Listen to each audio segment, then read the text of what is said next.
waka ce yanzu kan waka saboda coci. Ko wannan satin akwai wani coci da na je na abokina a Kurudu. Abokina ne, mun yi makaranta tare da shi, na ja cocin shi ya kira ni. So ko a gurin da ke basu dauka bane ba, sai da ne waka ni ma. Ina zuwa suka fara wata waka suna zagin izala. Da gangan kuma ake min ita. Ni ma sai na shiga karin wakar tasu.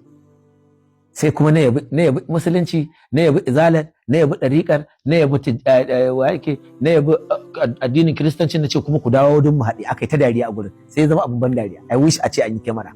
So irin wannan abubuwa ni kamar wannan bangaren ka ba za ka raba ni da wannan waka ba. Wannan waka yanzu na aje wa'ancan abubuwa, amma waka wadda za a zo a yi wannan, wadda za a yi ta faɗakarwa.